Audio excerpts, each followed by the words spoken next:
Shabbat Shalom. This parasha, Parashat Balak, is a very unique parasha.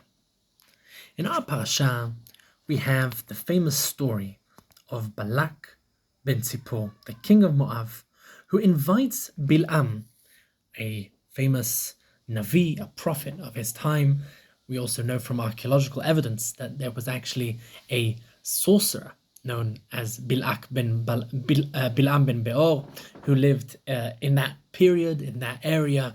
And so we seem to have actual evidence for this story from outside, or at least parts of the story from outside of the Tanakh as well. And these two individuals collaborate in an attempt to curse the Jewish people, to bring them destruction through the use of sorcery, of bad prophecy, of a klala, which translates as a curse, but it could also be some sort of verbal attack, using special magical powers to try and destroy the Jewish people. At the end of our parasha, we see that unfortunately fails, and they try a different track, and they send their daughters, the daughters of Midian, the daughters of Moab, to seduce the Jewish people and to try and collapse them from within on a moral cause. And the only person who is able to stop that from going to plan is Pinchas. Pinchas ben Elazar ben Aaron HaKohen steps forward and nips it in the bud by killing the main princess there, who is going off with one of the leaders of the Jewish people, and he brings the end to that episode and saves the Jewish people. Now, both of those stories seem to have very little in common. They just seem to be happening one after the other in the narrative of Sefer Bamidbar. But if we actually take a closer look at the story, we will find something fascinating. The story, the parasha, starts, Vayar Balak ben Zippor. And Balak ben Zippor saw. And the story of Pinchas also starts with Vayar Pinchas ben Elazar. The idea of seeing a situation and reacting to it, that is the main common theme between both of these situations. There is a problem. The problem is whatever situation is facing that leader at the time. The question is, what do you do? First, the first stage of fixing a problem is identifying that there is a problem. Vayar Balak ben Zippor and Vayar Pinchas. But both of them deal with their situation in very different ways. And I want to take a second to actually think about the different tacks, the different directions, the different paths that these two people use, and compare the two. Balak decides to use violence, but not violence in the classical sense of the word, using physical violence, but using spiritual violence. And I think this is something that we don't often talk enough about. Famously, there's a phrase that goes around a lot today, silence is violence. And people talk about words being violence. And obviously, there has to be a distinction between actual violence, physical violence, and words. As the famous statement goes, sticks and stones may break my bones, but words never harm me. And yet, there is also an element of verbal aggression that we see in this parasha. We see the attempt to cause harm to the Jewish people, both through the spiritual plane, magic, whatever sorcery may be, but also, if you think about it, words have a very strong power. As Chazal say, "Achayim ve'amavet beyad halashon."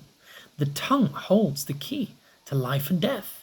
People can be destroyed, their careers can be destroyed, the lies that can be told about them, the liables, the accusations can really cause a lot of harm and even death and destruction. How many stories have we heard? How many wars have we started because of the bandying of words, because of insults, because of statements, because of misplaced words? These words can cause a lot of damage. But if we compare that to Pinchas ben Elazar, Pinchas doesn't say a single word. He uses actual violence. And I think it's very important that we recognize the price that each one comes with. On one hand, in the modern Western world that we live in, most people today would say, Well, of course, talking is always better than hitting or killing. Violence is never legitimate. Well, the answer is, well, our Parsha teaches otherwise. Pinchas uses violence, and violence was the correct thing to use. On the other hand, what bad can words do? So I said a few things. So I said something. So I cursed you. What's the worst? No. Balak tried to use words, and that was the wrong thing to do. Had Balak chosen violence, had Pinchas chosen words, they themselves would have been a whole different story. So, to summarize, both words and libel and cursing and violence have an element of aggression to them. And we need to learn how to use both. And we need to learn how to protect ourselves from both. Ironically, the Jewish people suffered a terrible, terrible tragedy on the 7th of October, with thousands of people's lives being changed forever. Killed, wounded, the hostages, the families of the hostages, all of Israel was changed. The whole Jewish people was changed. And yet, all of these months afterwards, the libels, the accusations of genocide, of apartheid, of murder, of famine, all of these lies that are being told by the people around the world, the Bil'ams around the world, that you may say, well, how does that compare to actually killing someone? Well, you know what? Sometimes that's worse. That can do more harm. That can cause more death in the long run, cause more war, cause more affliction, cause more pain. So I think it's important that we recognize that Judaism is a very balanced religion. We're not anti-violence. We're anti-violence in a context. And we're not anti-speech. We're anti-speech in a different context. As the famous pasuk in Kohelet goes, Et milchama ve'et shalom. There is a time for war and there is a time for peace. There is a time to throw stones and there is a time to collect stones.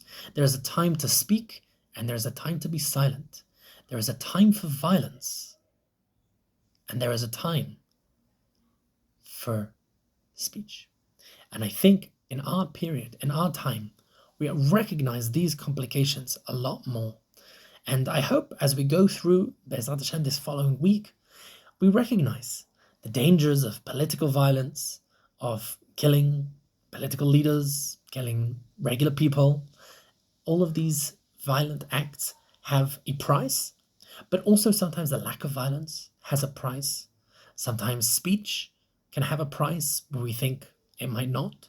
And we have to recognize that we have to be balanced in each. Pinchas is right and Bil'am is wrong, even though one was violent and one was not. So Be'ezrat Hashem, I wish you all a Shabbat Shalom, and may we, Be'ezrat Hashem, always try and be balanced and try and do the best thing possible, both physically, emotionally, mentally, and verbally. Shabbat Shalom.